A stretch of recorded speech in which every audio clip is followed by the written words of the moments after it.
Hindi ka nakapag-college pero gusto mo na malaking sahod? Tara dito sa Japan. At least high school or ALS graduate ay pwede pa rin po mag-apply dito. Hi guys, konnichiwa.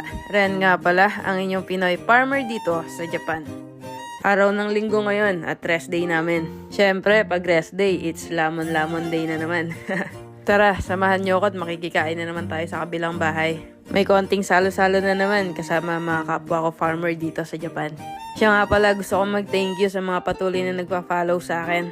At sa mga patuloy na nagtatanong kung paano ba makarating dito sa Japan. Guys, sobrang dami nyo, hindi ko talaga kayo kayang isa-isahin. Pero susubukan kong sagutin dito yung mga kadalasan tinatanong sa akin sa comment section.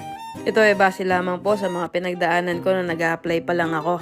Unang-una, paano daw pa mag-apply? Walk-in ka lang sa mga legit agency together with your basic requirements. Pangalawa, ano daw ba ang age limit? Ang kadalasan age limit po sa mga agency ay 21 to 35 years old. Depende po yan sa category na ina-applyan mo. Sa agency ko kasi, 20 hanggang 30 years old lang ang job order sa kanila. Pangatlo, kailangan daw ba talaga mag-aral ng Japanese language? Yes po, kailangan kasi bihira yung mga Japanese na marunong sa English at hindi ka nila maiintindihan pag hindi ka nag-aral ng Japanese language. Pangapat, mahirap daw ba mag-aral ng Nihongo? Ang sagot ko, oo, mahirap, pero lahat naman natututunan. Sobrang bilis ng panahon, kaya hanggat bata ka pa mag-apply ka na.